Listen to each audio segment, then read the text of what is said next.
ओम शांति। भगवत गीता श्लोक क्लास में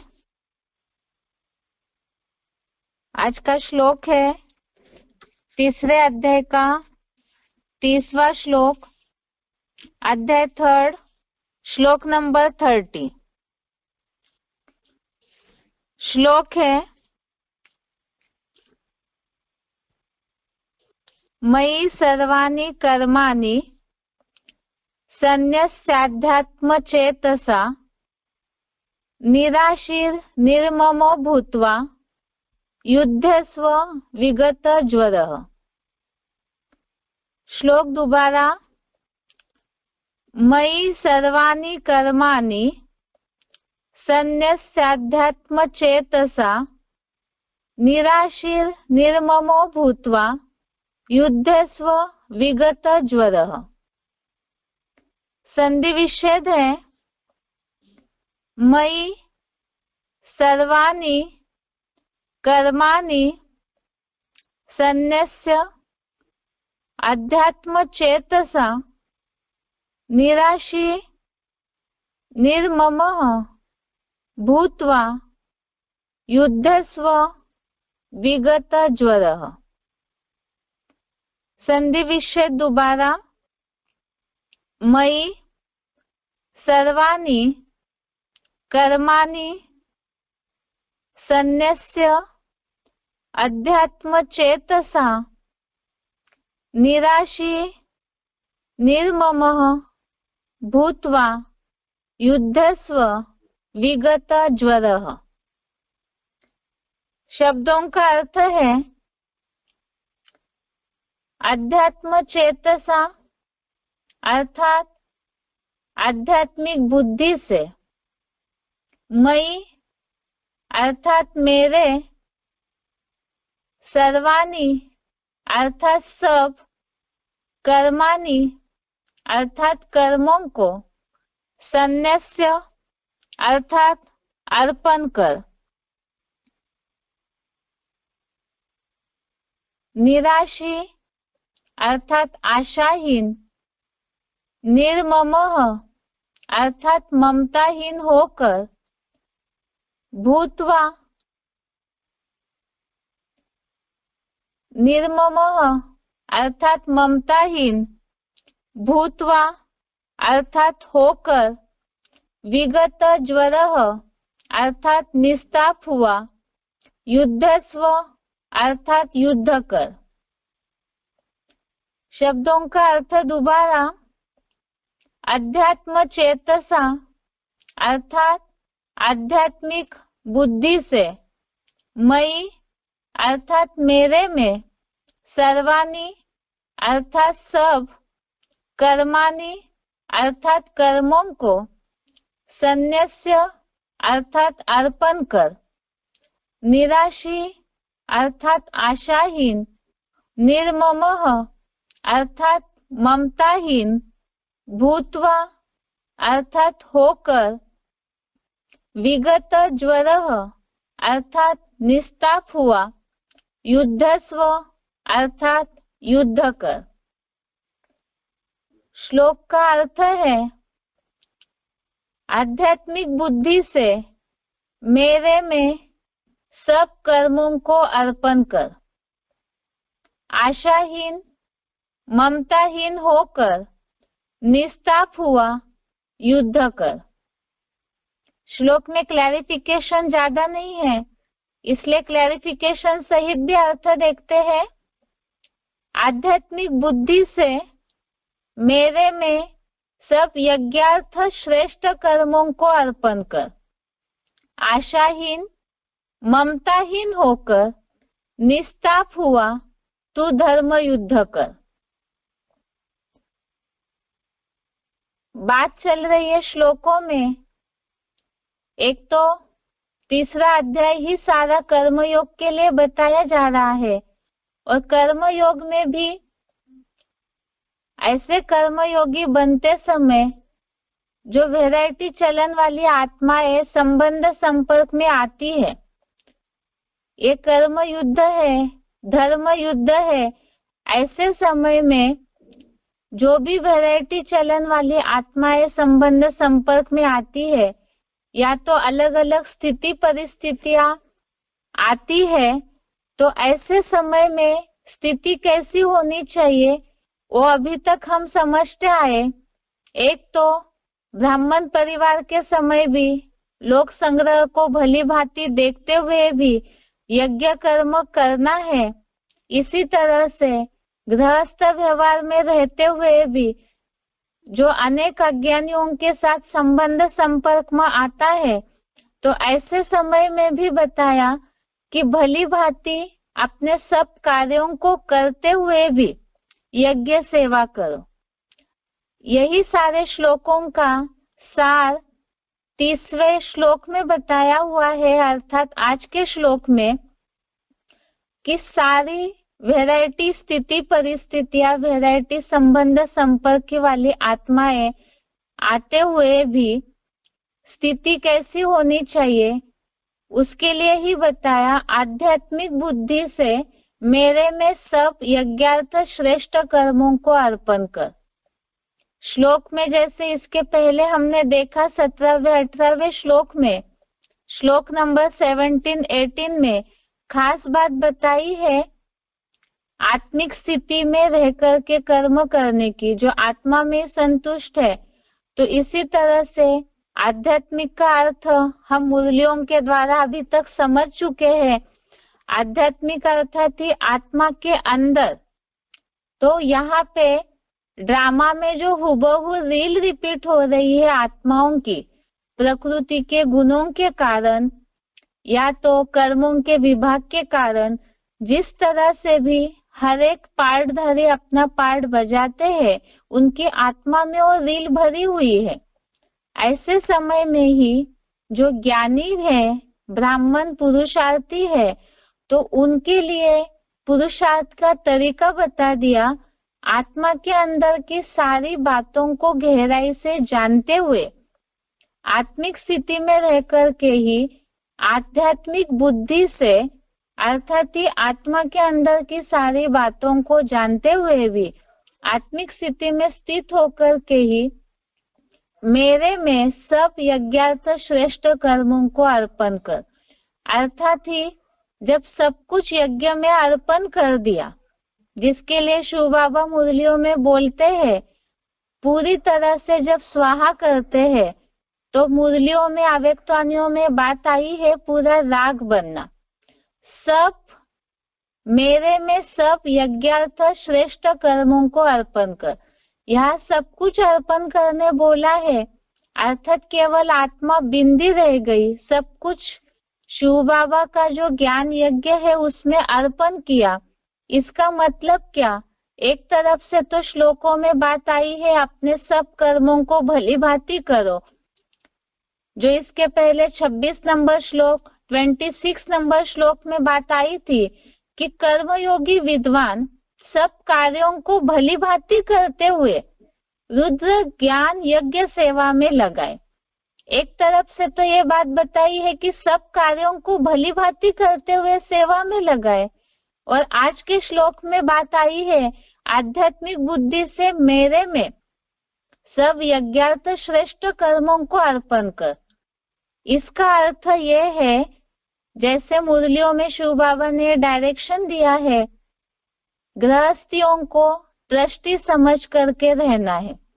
ये सारे श्लोक ड्रामा साक्षी होकर के रहना, या तो अज्ञानियों को विचलित नहीं करना, ये सारे श्लोकों का अर्थ समझते समय हमने अव्यक्तवाणियों के पॉइंट्स में समझा है।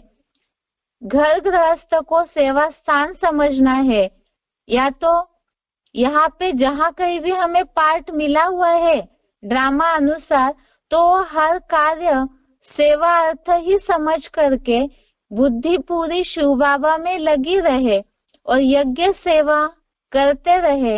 अर्थात ही गृहस्थ व्यवहार में रहते हुए खास तौर पे जो यज्ञ सेवा में ही लगे हुए हैं, अर्पणमय है, तो उनके लिए तो खास बात बता दी, दैहिक आसक्ति छोड़ करके यज्ञ सेवा करनी है।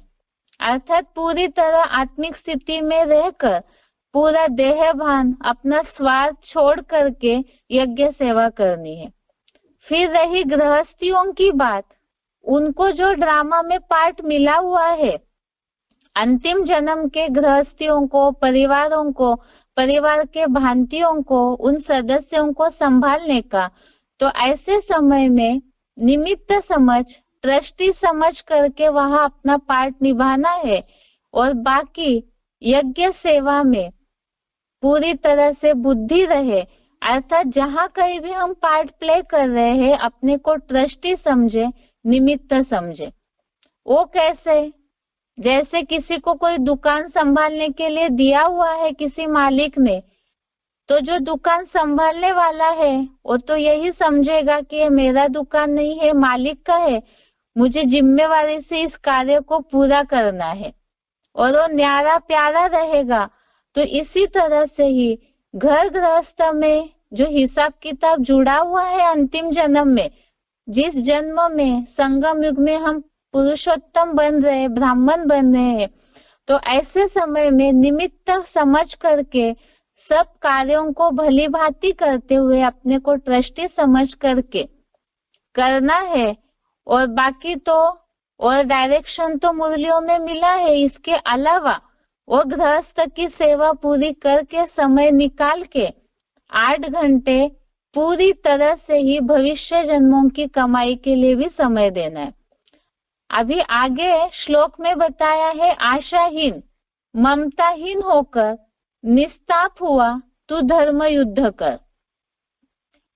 श्लोक में जैसे बात चल रही है, राग द्वेष विहीन होकर कर्म करने के लिए भगवान ने अर्जुन को प्रेरणा दी है। तो यहाँ पर जब ऐसे करते समय अपने को ट्रस्टी तभी समझ पाएंगे पूरी तरह से जब कहीं भी बुद्धि का झुकाव नहीं होगा, चाहे अटैचमेंट, आसक्ति या दैहिक प्यार के चलते या तो द्वेष, घृणा के चलते भी कोई भी प्रकार का आसक्ति का भाव नहीं होगा, तब ही धर्म युद्ध अच्छी तरह से कर सकेंगे। अर्थात ही जहाँ सनातन धर्म की स्थापना के लिए हम अपने कर्मों को कर रहे हैं, देवता बनने के लिए, तो ये धर्म युद्ध करते समय खास बातें बताई सारे श्लोकों का सार। आशाहीन अर्थात किसी के भी प्रति कोई आशा न रहे, अपेक्षा न रहे। इसी शब्द को समझने के लिए ही आज के श्लोक से जुड़ा हुआ रेफरेंस श्लोक दिया हुआ है, 12वें अध्याय का 16वां श्लोक। आशाहीन अर्थात किसी से कोई आशा अपेक्षाएं न रखे, तो वो कैसे होगा? इसी के लिए ही अध्याय 12 श्लोक नंबर 16 ये श्लोक है, अनपेक्षः सुचिर दक्ष उदासीनो गतव्यथः सर्वारंभ परित्यागी यो मद्भक्तः स मे प्रियः। अर्थात जो मेरे व्यक्तित्व सिवाय और कोई की अपेक्षा न करे, तन मन धन से पवित्र कुशल है, अपने पराये प्रिय अप्रिय में पक्षपातहीन, अपने तन मनादि की व्यथाओं से रहित, सब सांसारिक कार्यों का भली भांति त्यागी, वह मेरा भक्त मुझे प्रिय है।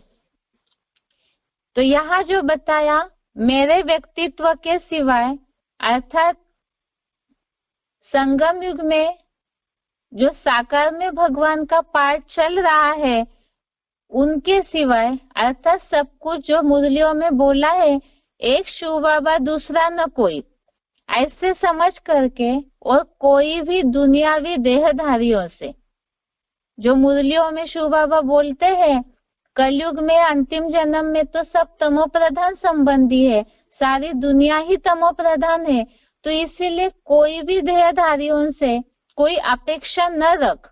आशाहीन अर्थात ही कोई भी देहधारियों से कोई भी प्रकार की आशा अपेक्षा न रख करके, जो अपने पराये प्रिय अप्रिय में पक्षपातहीन अर्थात ही श्लोक में जो पहले से ही हमने शब्द देखा है राग द्वेष से रहित, यहाँ अपने पराये, प्रिय अप्रिय, इन दोनों में भी बुद्धि न हिले, बैलेंस रहे, जिसे ही बोला है पक्षपातहीन। और साथ में ही पक्षपात अर्थात पार्शलिटी, तो किसी भी तरह से कोई भी प्रकार का झुकाव न हो, अर्थात ही ममताहीन होकर, जिसे ही भगवत गीता में खास बताया है नष्टो मोहा, कहीं भी ममत्व न हो, ऐसे ममताहीन होकर व्यथाओं से रहित सब सांसारिक कार्यों का भली भांति त्यागी, अर्थात यहाँ सांसारिक कर्मों का भली भांति त्यागी, अर्थात तीसरे अध्याय में हम पहले ही देख चुके हैं अनिवार्य कर्मों को करना है। बाकी देहभान बढ़ाने वाले जो ऐसे दुनियावी भौतिक कर्म है जिसमें बुद्धि फंस करके बंधन में आए और धर्म युद्ध में विघ्न पड़े, इन सब बातों का त्याग करके, जो भौतिक दुनिया है, ये जो संसार है, ऐसे कर्म जो बंधन में फंसाते हो, उनका त्याग करके, जिसके लिए गीता में शब्द आया है सर्व संकल्प संन्यस्त, तो संकल्पों से ही इन सब बातों का त्याग करना, बुद्धि से पूरी तरह से डिटैच रह करके, आज के श्लोक में शब्द आया है निस्ताप हुआ, और 12वें अध्याय के श्लोक में आया है व्यथाओं से रहित, अर्थात दुख रहित, शोक रहित होकर के, क्रोध रहित होकर के, ऐसी तरह से तू धर्म युद्ध कर। तो जितना अर्पणमय होंगे भगवान के कार्य में, यज्ञ कार्य में अर्पणमय हो करके, जैसे जनक के लिए उदाहरण दिया जाता है, तो इसी तरह से घर गृहस्थ में रहते हुए भी पूरा न्यारा प्यारा होकर ट्रस्टी समझ करके कर्म करना, अर्थात ये धर्म युद्ध है। धर्म युद्ध अर्थात जिस प्रकार का भी संघर्ष में स्थिति आती है पुरुषार्थी जीवन में, तो वही धर्म युद्ध है, और वो करने के लिए ही बताया आशाहीन ममताहीन होकर निस्ताप हुआ तू धर्म युद्ध कर। ये आज के श्लोक का अर्थ है। इसे अच्छी रीति से समझने के लिए अव्यक्तवाणी और सिलेक्टेड पॉइंट्स देखते हैं। पहले तो आज के श्लोक का उच्चारण। मयि सर्वाणि कर्माणि सन्न्यस्यात्मचेतसा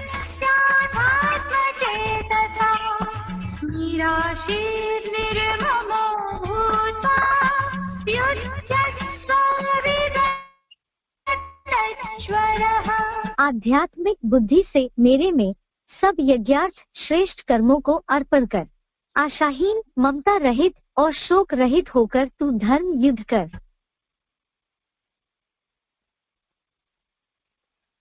मयि सर्वाणि कर्माणि सन्न्यस्यात्मचेतसा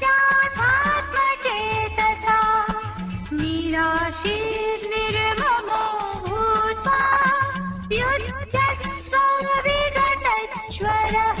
आध्यात्मिक बुद्धि से मेरे में सब यज्ञार्थ श्रेष्ठ कर्मों को अर्पण कर, आशाहीन ममता रहित और शोक रहित होकर तू धर्म युद्ध कर।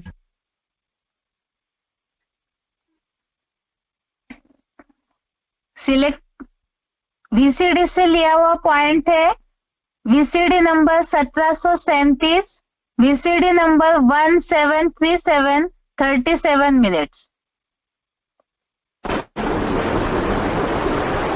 महादानी बनने का गायन किसका है? अरे कोई का महादानी बनने का कथा आती है, किसकी कथा है? राजा है, राजा हरिश्चंद्र की कथा आती है। तो देखो ये डबल हैं, एक की बात नहीं है। महादानी की स्टेज में दोनों हैं, एक बेसिक ज्ञान का महादानी और दूसरा एडवांस ज्ञान का महादानी। अभी तुम अविनाशी ज्ञान रत्नों का फिलैंथ्रोपिस्ट यानी महादानी बनते हो। अभी एक तो देह सहित सब कुछ बलि चढ़ते हो, इसको कहा जाता है महादानी, यानी सब कुछ चढ़ा दे, बलि चढ़ी ईश्वर के साथ। ये हुआ विनाशी धन का फिलैंथ्रोपिस्ट। कौन हुआ है? विनाशी धन का फिलैंथ्रोपिस्ट महादानी कौन हुआ? यह हुआ। कौन है? ब्रह्मा बाबा। सन्यासी तो ऐसे नहीं करते हैं, नहीं, वो तो पीछे से दान लेते हैं, देते रहते हैं कि देते भी हैं, लेते रहते हैं। ये कहते हैं कि नहीं, तुम बच्चों को डबल दानी बनना है। लौकिक दुनिया का भी जो धन संपत्ति है वो सब देना है, और साथ में ईश्वरीय ज्ञान रत्नों का भी दान करना है। एक तो तुम्हारा जो कुछ भी है वो सब तुम मेरे ऊपर बलि चढ़ाओ, यानी फिर उनका ट्रस्टी बन जाओ। क्योंकि ट्रस्टी बनकर क्या करेगा? कोई ऐसे थोड़े ही है हम जनक से, राजा से लेकर के बलि चढ़ करके मैं उनकी राजाई संभालूंगा? नहीं।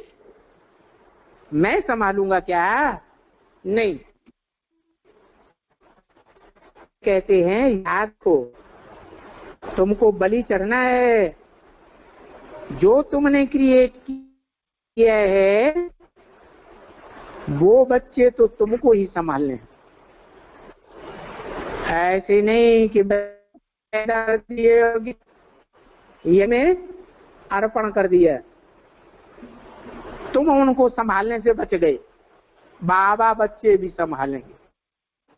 नहीं, रचना रची है, उनकी तुमको ही पालना करनी है।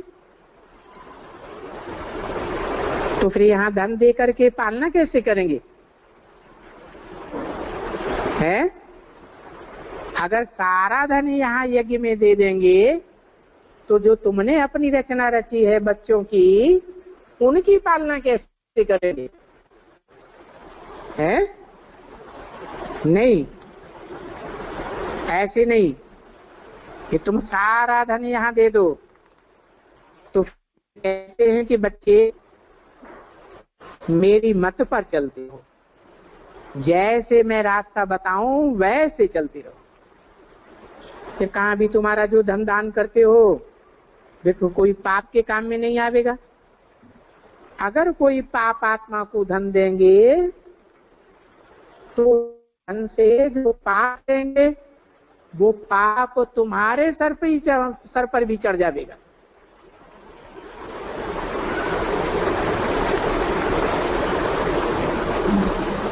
क्योंकि दान भी जब दिया जाता है तो क्या है कि पात्र को दान दिया जाता है, वो पात्र को दान देना नहीं है। समझो, कोई को दान दिया और उसने उस दान से बीड़ी पीना शुरू कर दिया, शराब पीने लगा, गंध खाने लगा, ये किया वो किया, वो पाप देने वाले के सिर पर भी आ जाएगा। समझा ना? अभी इस समय कोई भी पुण्यात्मा तो है ही नहीं है, इस दुनिया में कोई भी पुण्यात्मा नहीं है। अच्छा समझो, ब्राह्मणों को देते हैं, वो ब्राह्मण भी तो पाप करते रहते हैं कि सदा पुण्य करते हैं? हैं? श्रीमत पर चलते हैं तो पुण्य होता है, और मनमत पर चलते हैं, मनुष्यों की मत पर चलते हैं तो पाप हो जाता है।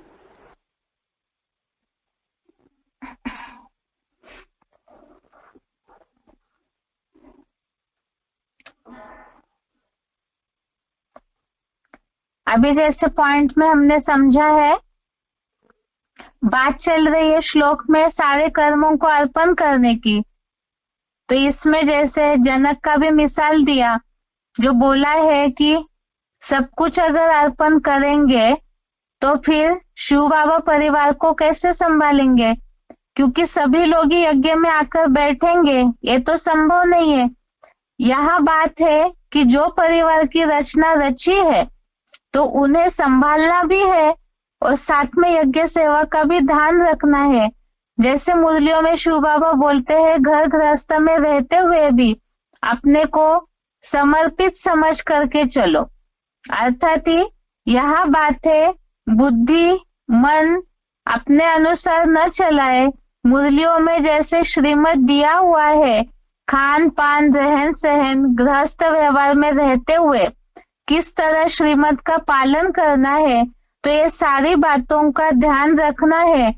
इसी के लिए ही शिव बाबा ने जनक का मिसाल दिया और महादानी की बात भी बताई कि लौकिक दुनिया में अगर दान करते हैं तो वो गलत काम कर लेंगे तो उसका पाप चढ़ेगा।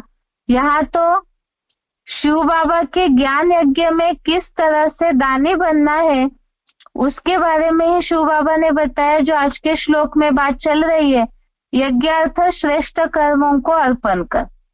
आगे है इसी वीसीडी का वीसीडी नंबर 1737, 45 मिनट के बाद का पॉइंट।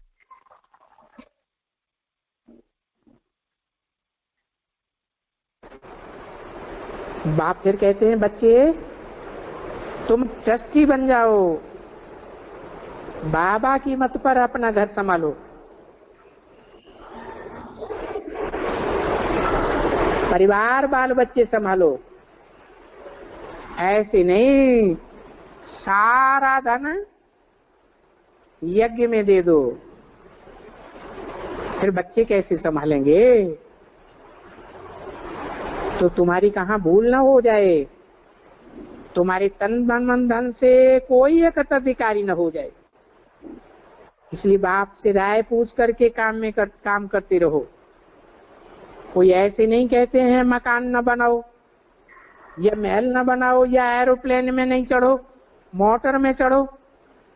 बहुत बच्चे हैं जो मोटर में घूमने फिरने जाते हैं या इनके बाप दादा के पास मोटर ही नहीं है, रखते ही नहीं है। यहाँ तो बल्कि बाप फिर कहते हैं, बच्चे मैं तुमको बादशाही देता हूं,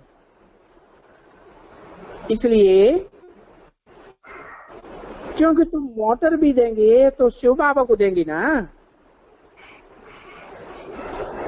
कि इनको देंगे।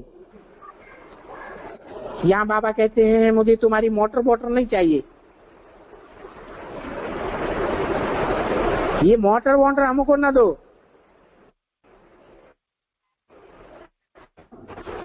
तुम एरोप्लेन में भी चढ़ो, सस्ती मत चढ़ो और कोई बात नहीं। अपनी धन दौलत जो है उनसे क्या क्या करो, कुछ भी करो। राय देते रहते हैं कि तुम्हारे से कोई भी पाप न हो जाए, क्योंकि तुम तो पुण्यात्मा बनते हो। ये है पापात्माओं की दुनिया, उनको कहा जाता है पुण्यात्माओं की दुनिया।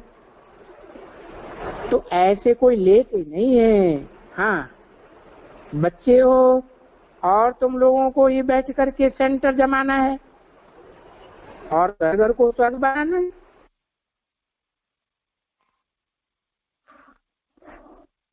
अभी पॉइंट में जैसे हमने समझा कि अपने को ट्रस्टी समझना है, अर्थात जैसे सब कुछ शिव बाबा का ही है और वो हमें अंतिम जन्म में संभालने के लिए मिला हुआ है, तो किसी और की चीज जो हमें संभालने के लिए मिली है तो उनसे पूछ करके ही सारा कार्य करेंगे।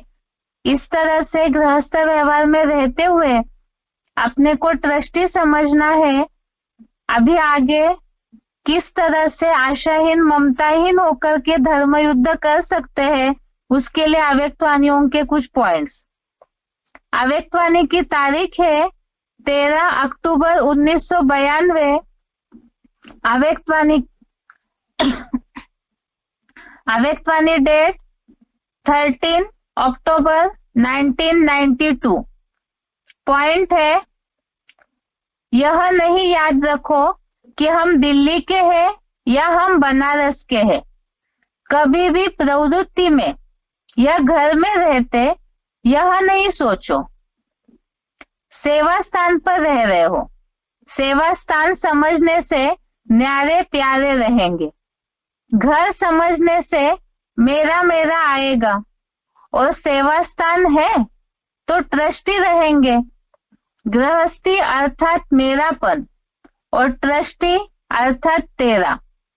सेवा स्थान समझने से सदा सेवा याद रहेगी। प्रवृत्ति है तो प्रवृत्ति को निभाने में ही लग जाएंगे। सेवाधारी सदा न्यारे रहेंगे।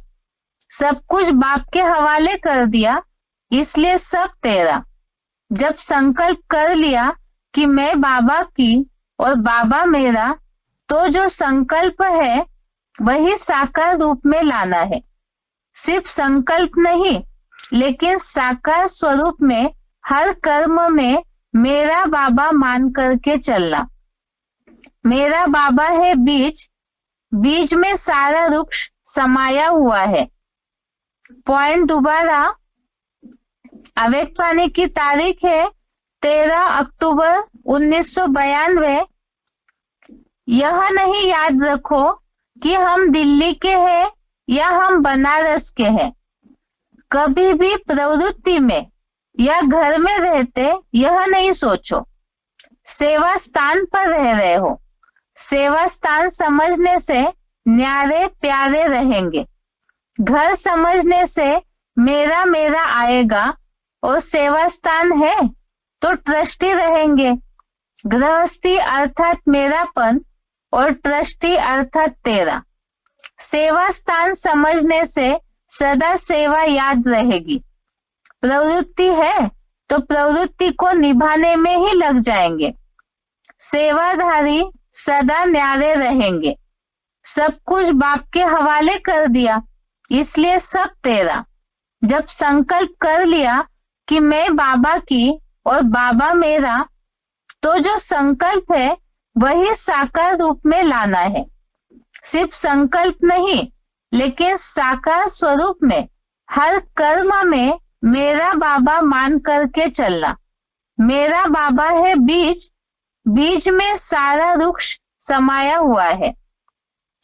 तो इस पॉइंट में गृहस्थ में रहते हुए किस तरह अपने को ट्रस्टी समझना है वो बात बताई कि घर भी सेवा स्थान है। हम जिस भी लौकिक स्थान से जुड़े हुए हैं उसे में बंधे हुए न रहकर उसे सेवा स्थान समझना है। ऐसे समझने से ट्रस्टी अर्थात निमित्त है हम, हमें केवल एक गृहस्थ संभालने के लिए मिला हुआ है, ये बात बुद्धि में रहेगी। अगर हम गृहस्थी है, प्रवृत्ति वाले हैं, ये मेरा है, ये समझेंगे तो न्यारेपन की भावना जो आनी चाहिए वो नहीं आएगी, उसमें ही बंधे रहेंगे। इसीलिए बताया अपने को गृहस्थ में रहते हुए ट्रस्टी समझो। आगे का पॉइंट है अव्यक्तवाणी की तारीख 12/10/81। अव्यक्तवाणी डेट 12 अक्टूबर 1981, पेज नंबर 41। अगर ट्रस्टी बन जाते तो न्यारे और प्यारे होने से एक रस हो जाते। जरा भी मेरापन है तो मेरा माना गृहस्थीपन। जहां मेरापन होगा वहां ममता होगी। ममता वाले को गृहस्थी कहेंगे, ट्रस्टी नहीं। पॉइंट दोबारा, अगर ट्रस्टी बन जाते तो न्यारे और प्यारे होने से एक रस हो जाते। जरा भी मेरापन है तो मेरापन मेरा माना गृहस्थीपन। जहां मेरापन होगा वहां ममता होगी। ममता वाले को गृहस्थी कहेंगे, ट्रस्टी नहीं। श्लोक में जैसे बात आई थी ममताहीन होकर के, अर्थात जहां ममत्व जा रहा है स्थूल रीति से मोह में फंस रहे हैं तो मेरी गृहस्थी समझेंगे तो मोह आएगा ही। इसीलिए बताया अपने को ट्रस्टी समझेंगे तो ही ममताहीन होकर के पुरुषार्थ कर पाएंगे, धर्म युद्ध कर पाएंगे। आगे का पॉइंट है अव्यक्तवाणी की तारीख 17 अक्टूबर 1981, अव्यक्तवाणी डेट 17 अक्टूबर 1981। जीवन को श्रेष्ठ बनाने का सहज साधन कौन सा है? श्रेष्ठ जीवन तब बनती जब अपने को ट्रस्टी समझकर चलते। ट्रस्टी अर्थात न्यारा और प्यारा। ट्रस्टी होकर रहने से गृहस्थीपन स्वतः निकल जाता है। गृहस्थीपन ही श्रेष्ठ जीवन से नीचे ले आता। ट्रस्टी का मेरापन कुछ नहीं होता। जहां मेरापन नहीं वहां नष्टो मोहा स्वतः हो जाते। सदा निर्मोही अर्थात सदा श्रेष्ठ सुखी। मोह में दुख होता है तो नष्टो मोहा बनो। पॉइंट दोबारा, अव्यक्तवाणी 17 अक्टूबर 1981। जीवन को श्रेष्ठ बनाने का सहज साधन कौन सा है? श्रेष्ठ जीवन तब बनती जब अपने को ट्रस्टी समझकर चलते। ट्रस्टी अर्थात न्यारा और प्यारा। ट्रस्टी होकर रहने से गृहस्थीपन स्वतः निकल जाता है। गृहस्थीपन ही श्रेष्ठ जीवन से नीचे ले आता। ट्रस्टी का मेरापन कुछ नहीं होता। जहां मेरापन नहीं वहां नष्टो मोहा हो जाते हैं। सदा निर्मोही अर्थात सदा श्रेष्ठ सुखी। मोह में दुख होता है तो नष्टो मोहा बनो। इस पॉइंट में तो बता दिया, यह धर्म युद्ध अर्थात ही पुरुषार्थ है और अच्छी रीति से पुरुषार्थ करके सुखी जीवन बिताना है। तो उसी के लिए बताया निर्मोही बनना है और निर्मोही बनने के लिए ही रास्ता बता दिया ट्रस्टीपन का। तो जितना अपने को निमित्त समझेंगे उतना ही ममताहीन भी होंगे, आशाहीन भी रहेंगे। इसीलिए बताया नष्टो मोहा बनो।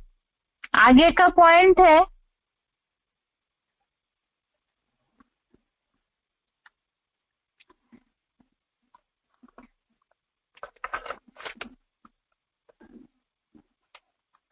मुरली तारीख है 6 जून 1985, मुरली डेट 6 जून 1985।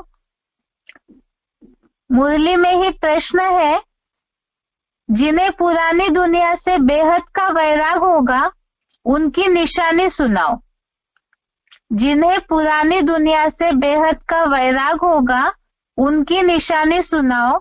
उत्तर, वे अपना सब कुछ बाप को अर्पण कर देंगे। हमारा कुछ भी नहीं। बाबा, हमारी यह देह भी नहीं है, यह तो पुरानी देह है, इनको भी छोड़ना है। सबसे मोह टूटता जाता है, नष्टो मोह हो जाते हैं। यह है बेहद का वैराग्य। पॉइंट दोबारा, मुरली तारीख 6 जून 1985। प्रश्न, जिन्हें पुरानी दुनिया से बेहद का वैराग होगा उनकी निशानी सुनाओ। उत्तर, वे अपना सब कुछ बाप को अर्पण कर देंगे। हमारा कुछ भी नहीं। बाबा, हमारी यह देह भी नहीं है, यह तो पुरानी देह है, इनको भी छोड़ना है। सबसे मोह टूटता जाता है, नष्टो मोह हो जाते हैं। यह है बेहद का वैराग्य। अगला पॉइंट है अव्यक्तवाणी तारीख 12 जुलाई 1972, अव्यक्तवाणी डेट 12 जुलाई 1972। मेरी प्रवृत्ति है या मेरी युगल है, यह स्मृति भी रांग है। यह जो हद की रचना बाप दादा ने ट्रस्ट बनाकर संभालने के लिए दी है वह मेरी रचना नहीं, लेकिन बाप दादा द्वारा ट्रस्टी बन इसको संभालने के लिए निमित्त बना हुआ हूँ। ट्रस्टीपन में मेरापन नहीं होता, ट्रस्टी निमित्त होता है। अव्यक्तवाणी की तारीख है 12 जुलाई 1972। पॉइंट दोबारा, मेरी प्रवृत्ति है या मेरी युगल है, यह स्मृति भी रांग है। यह जो हद की रचना बाप दादा ने ट्रस्ट बनाकर संभालने के लिए दी है, वह मेरी रचना नहीं, लेकिन बाप दादा द्वारा ट्रस्टी बन इसको संभालने के लिए निमित्त बना हुआ हूँ। ट्रस्टीपन में मेरापन नहीं होता, ट्रस्टी निमित्त होता है। ये दोनों पॉइंट में जैसे बात आई है कि पूरा अर्पणमय की भावना जितना आएगी उतना ही अपने को ट्रस्टी समझेंगे और उतना ही इस दुनिया से, पुरानी दुनिया से, पुरानी देह से नष्टो मोहा होते जाएंगे। क्योंकि श्लोक का भावार्थ ही है ममताहीन होना, और ममताहीन होने के लिए तरीका बताया, सब कुछ अर्पण करो। अर्पण जितना करेंगे उतना ही अपने को ट्रस्टी समझ पाएंगे। अर्थात ये सब कुछ शिव बाबा का है, हमें संभालने के लिए मिला हुआ है। ऐसे जितना समझेंगे उतना बेहद का वैराग्य आएगा, अर्थात नष्टो मोहा की स्थिति भी होती जाएगी। आगे का पॉइंट है अव्यक्तवाणी तारीख 20 अक्टूबर 1975। अव्यक्तवाणी डेट 20 अक्टूबर 1975। सबसे रॉयल रूप का बोझ है, यह मेरी जिम्मेवारी है, इसको तो निभाना ही पड़ेगा। ऐसे गृहस्थी में फंसने के कारण ट्रस्टीपन भूल जाते हो। यह तन भी मेरा नहीं, तन का भी ट्रस्टी हूँ, तो ट्रस्टी मालिक के बिगैर किसी भी वस्तु को अपने प्रति यूज नहीं कर सकते हैं।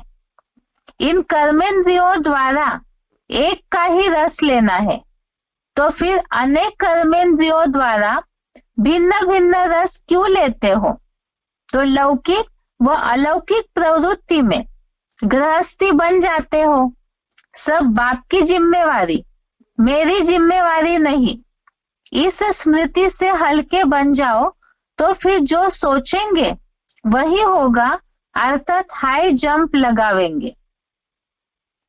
पॉइंट दोबारा, अव्यक्तवाणी की तारीख है 20 अक्टूबर 1975। सबसे रॉयल रूप का बोझ है, यह मेरी जिम्मेवारी है, इसको तो निभाना ही पड़ेगा। ऐसे गृहस्थी में फंसने के कारण ट्रस्टीपन भूल जाते हो। यह तन भी मेरा नहीं, तन का भी ट्रस्टी हूँ, तो ट्रस्टी मालिक के बिगैर किसी भी वस्तु को अपने प्रति यूज नहीं कर सकते हैं। इन कर्मेंद्रियों द्वारा एक का ही रस लेना है, तो फिर अनेक कर्मेंद्रियों द्वारा भिन्न भिन्न रस क्यों लेते हो? तो लौकिक और अलौकिक प्रवृत्ति में गृहस्थी बन जाते हो। सब बाप की जिम्मेवारी, मेरी जिम्मेवारी नहीं। इस स्मृति से हल्के बन जाओ तो फिर जो सोचेंगे वही होगा, अर्थात हाई जंप लगाएंगे। यहाँ जैसे बात आई है कि कहीं ना कहीं आसक्ति है, बंधन है, मेरापन है, तो जो उड़ती कला का अनुभव गृहस्थ व्यवहार में रहते हुए होना चाहिए वो नहीं होता है, क्योंकि बोझ अनुभव करते हैं, मेरी गृहस्थी है, मेरी रचना है, ये मेरा परिवार है, मुझे ही संभालना है। इस तरह की भावनाओं के कारण ही पुरुषार्थ, अर्थात ये धर्म युद्ध है, जिस तरह से करना चाहिए वो नहीं कर पाते हैं। पुरुषार्थ में उड़ती कला का अनुभव नहीं हो पाता है। इसीलिए खास बात बताई कि सब कुछ शिव बाबा का है, मुझे संभालने के लिए मिला हुआ है, तो अपने आप ही उसमें हल्कापन आएगा, क्योंकि अपनी चीज ही नहीं है कोई, तो उसमें मोह नहीं रहेगा, ना ही उन व्यक्ति, वस्तुओं के प्रति कोई अपेक्षा रहेगी। तो जितना इस तरह बाप की जिम्मेवारी समझेंगे तो उतना ही उड़ती कला का अनुभव होगा। आगे का पॉइंट है,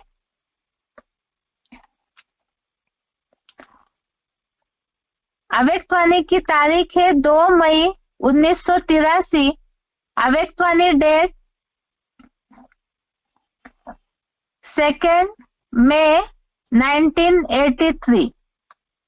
अभी पुरानी कलयुगी दुनिया के कोई भी संस्कार न रहे। अगर पुरानी दुनिया का कोई भी पुराना संस्कार रह गया तो वह अपनी तरफ खींच लेगा। इसलिए सदा नई जीवन, नए संस्कार। श्रेष्ठ जीवन है तो श्रेष्ठ संस्कार चाहिए। श्रेष्ठ संस्कार है ही स्व कल्याण और विश्व कल्याण करना। स्व कल्याण और विश्व कल्याण के सिवाय और कोई संस्कार होंगे तो इस जीवन में विघ्न डालेंगे। इसलिए पुराने संस्कार सब समाप्त। सदा यह स्मृति में रहे कि मैं रूहानी गुलाब हूँ। रूहानी गुलाब अर्थात सदा रूहानी खुशबू फैलाने वाले। गुलाब सदा पूजा में अर्पण किया जाता है। रूहानी गुलाब भी बाप के आगे अर्पित होते हैं। यह यज्ञ सेवाधारी बनना भी अर्पण होना है। अर्पण होना यह नहीं कि एक स्थान पर रहना, कहाँ भी रहे लेकिन श्रीमत पर रहे, अपनापन जरा भी मिक्स न हो।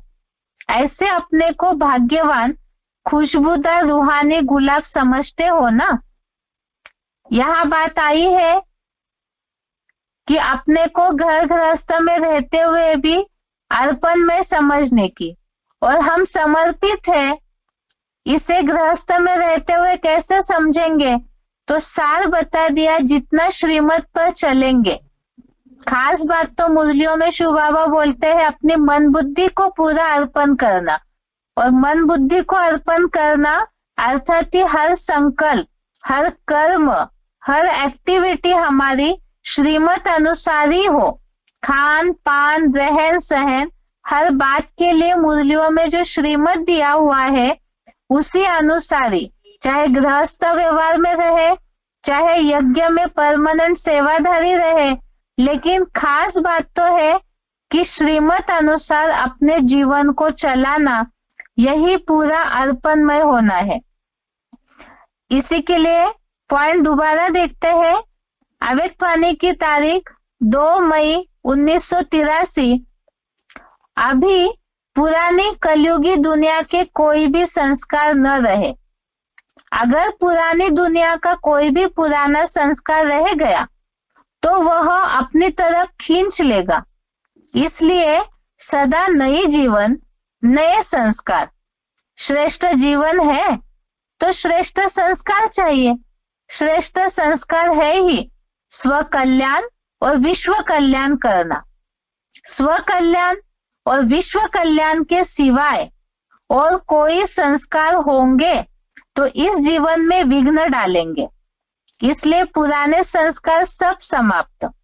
सदा यह स्मृति में रहे कि मैं रूहानी गुलाब हूँ। रूहानी गुलाब अर्थात सदा रूहानी खुशबू फैलाने वाले। गुलाब सदा पूजा में अर्पण किया जाता है। रूहानी गुलाब भी बाप के आगे अर्पित होते हैं। यह यज्ञ सेवाधारी बनना भी अर्पण होना है। अर्पण होना यह नहीं कि एक स्थान पर रहना, कहाँ भी रहे लेकिन श्रीमत पर रहे, अपनापन जरा भी मिक्स न हो। ऐसे अपने को भाग्यवान खुशबूदार रूहानी गुलाब समझते हो ना। पॉइंट में जैसे बात आई, श्लोक में बात आई थी आध्यात्मिक बुद्धि से, तो यहाँ बात आई है अपने को रूहानी गुलाब अर्थात ही जितना अपने को आत्मिक स्थिति में रखेंगे, रूहानी गुलाब समझेंगे, तो गुलाब जिस तरह अर्पण में होता है, पूजा में यूज किया जाता है, इसी तरह से जितना आत्मिक स्थिति वाले होंगे तो उतना ही वो रूहानियत की खुशबू फैलाने वाले होंगे और ऐसे जितना पुरुषार्थी जीवन होगा अर्पण में, तो उतना ही बताया कि ऐसे अर्पण में होने के लिए ही खास बात है पुरानी कलयुगी दुनिया के संस्कारों को छोड़ना। तो जितना छोड़ेंगे उतना ही पुरुषार्थी जीवन में धर्म युद्ध जो करने के लिए बताया है तो उस धर्म युद्ध में सफल होंगे। आगे है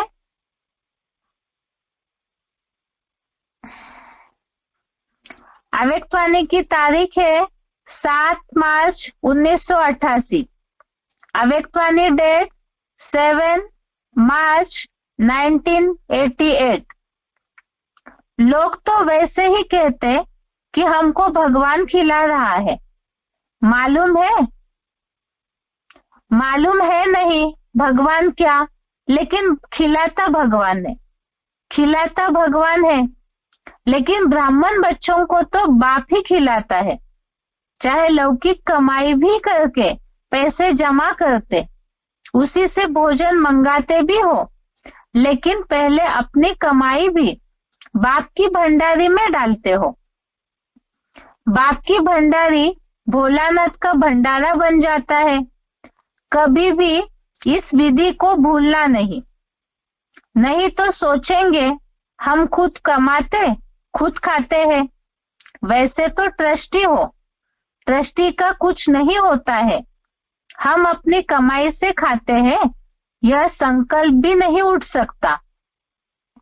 जब ट्रस्टी है तो सब बाप के हवाले कर दिया, तेरा हो गया मेरा नहीं। ट्रस्टी अर्थात तेरा, गृहस्थी अर्थात मेरा। आप कौन हो? गृहस्थी तो नहीं हो ना। भगवान खिला रहा है, ब्रह्मा भोजन मिल रहा है, ब्राह्मण आत्माओं को यह नशा स्वतः ही रहता है और बाप की गारंटी है 21 जन्म ब्राह्मण आत्मा कभी भूखी नहीं रह सकती। बड़े प्यार से दाल रोटी सब्जी खिलाएंगे, यह जन्म भी दाल रोटी प्यार की खाएंगे, मेहनत की नहीं। यहाँ खास बात बताई, गृहस्थ व्यवहार में रहते हुए जो भी कमाई होती है तो वो भी शिव बाबा की ही समझना है, और गृहस्थ व्यवहार में रहते हुए जो भोजन खाते हैं वो भी ब्रह्मा भोजन ही समझना है। जैसे मुरलियों में शिव बाबा ने बोला है निरंतर योगी, जितना निरंतर योगी बनेंगे तो उतना ही पुरुषार्थ सहज होगा। तो उसी के लिए हर कर्म में हर कदम पर शिव बाबा की याद रहेगी तो बताया निर्मोही भी बन पाएंगे और धर्म युद्ध भी कर पाएंगे। इसी के लिए ही पॉइंट दोबारा देखते हैं। अव्यक्तवाणी की तारीख है 7 मार्च 1988। लोग तो वैसे ही कहते कि हमको भगवान खिला रहा है। मालूम है नहीं भगवान क्या, लेकिन खिलाता भगवान है। लेकिन ब्राह्मण बच्चों को तो बाप ही खिलाता है, चाहे लौकिक कमाई भी करके पैसे जमा करते, उसी से भोजन मंगाते भी हो, लेकिन पहले अपनी कमाई भी बाप की भंडारी में डालते हो। बाप की भंडारी भोलानाथ का भंडारा बन जाता है। कभी भी इस विधि को भूलना नहीं तो सोचेंगे हम खुद कमाते खुद खाते हैं। वैसे तो ट्रस्टी हो, ट्रस्टी का कुछ नहीं होता है, हम अपनी कमाई से खाते हैं, यह संकल्प भी नहीं उठ सकता। जब ट्रस्टी है तो सब बाप के हवाले कर दिया, तेरा हो गया मेरा नहीं। ट्रस्टी अर्थात तेरा, गृहस्थी अर्थात मेरा। आप कौन हो? गृहस्थी तो नहीं हो ना। भगवान खिला रहा है, ब्रह्मा भोजन मिल रहा है, ब्राह्मण आत्माओं को यह नशा स्वतः ही रहता है और बाप की गारंटी है 21 जन्म ब्राह्मण आत्मा कभी भूखी नहीं रह सकती। बड़े प्यार से दाल रोटी सब्जी खिलाएंगे, यह जन्म भी दाल रोटी प्यार की खाएंगे, मेहनत की नहीं। आगे है अव्यक्तवाणी की तारीख है 12 दिसंबर 1984। अव्यक्तवाणी डेट 12 दिसंबर 1984। दूसरी अव्यक्तवाणी की भी डेट है, सेम अव्यक्तवाणी में पॉइंट है, 7 जनवरी 1985। ट्रस्टीपन की निशानी है सदा न्यारा और बाप का प्यारा। अगर न्यारा प्यारा नहीं तो ट्रस्टी नहीं। गृहस्थी जीवन अर्थात बंधन वाली जीवन, ट्रस्टी जीवन अर्थात निर्बंधन है। ट्रस्टी बनने से सब बंधन सहज ही समाप्त हो जाते हैं। बंधन मुक्त है तो सदा सुखी है, उनके पास दुख की लहर भी नहीं आ सकती। अगर संकल्प में भी आता है मेरा घर, मेरा परिवार, मेरा यह काम है, तो यह स्मृति भी माया का आवाहन करती है। तो मेरे को तेरा बना दो, जहां तेरा है वहां दुख खत्म। मेरा कहना और मूंझना, तेरा कहना अर्थात मौज में रहना। अभी मौज में नहीं रहेंगे तो कब रहेंगे? संगम युग ही मौजों का युग है, इसलिए सदा मौज में रहो। स्वप्न और संकल्प में भी व्यर्थ न हो। आधा कल्प सब व्यर्थ गवाया, अब गवाने का समय पूरा हुआ। कमाई का समय है, जितने समर्थ होंगे उतना कमाई कर जमा कर सकेंगे। इतना जमा करो जो 21 जन्म आराम से खाते रहो। इतना स्टॉक हो जो स्वयं भी दे सको, क्योंकि दाता के बच्चे हो। जितना जमा होगा उतनी खुशी जरूर होगी। पॉइंट दोबारा, अव्यक्तवाणी की तारीख है 12 दिसंबर 1984। ट्रस्टीपन की निशानी है सदा न्यारा और बाप का प्यारा। अगर न्यारा प्यारा नहीं तो ट्रस्टी नहीं। गृहस्थी जीवन अर्थात बंधन वाली जीवन, ट्रस्टी जीवन निर्बंधन है। ट्रस्टी बनने से सब बंधन सहज ही समाप्त हो जाते हैं। बंधन मुक्त है तो सदा सुखी है, उनके पास दुख की लहर भी नहीं आ सकती। अगर संकल्प में भी आता है मेरा घर, मेरा परिवार, मेरा यह काम है, तो यह स्मृति भी माया का आवाहन करती है। तो मेरे को तेरा बना दो, जहां तेरा है वहां दुख खत्म। मेरा कहना और मूंझना, तेरा कहना और मौज में रहना। अभी मौज में नहीं रहेंगे तो कब रहेंगे? संगम युग ही मौजों का युग है, इसलिए सदा मौज में रहो। स्वप्न और संकल्प में भी व्यर्थ न हो। आधा कल्प सब व्यर्थ गवाया, अब गवाने का समय पूरा हुआ। कमाई का समय है, जितने समर्थ होंगे उतना कमाई कर जमा कर सकेंगे। इतना जमा करो जो 21 जन्म आराम से खाते रहो। इतना स्टॉक हो जो स्वयं भी दे सको, क्योंकि दाता के बच्चे हो।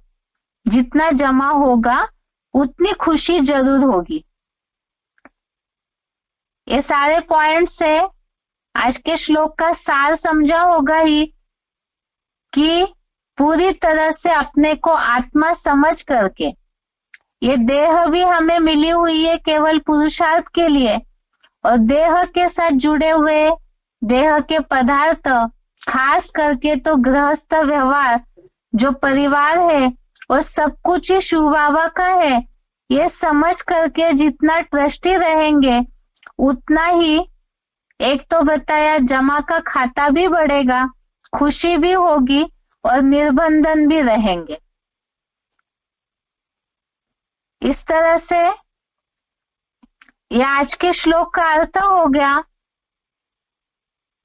आज का श्लोक का टाइम पूरा हो रहा है, इसीलिए श्लोक क्लास यहाँ ही पूरा करते हैं। ओम शांति।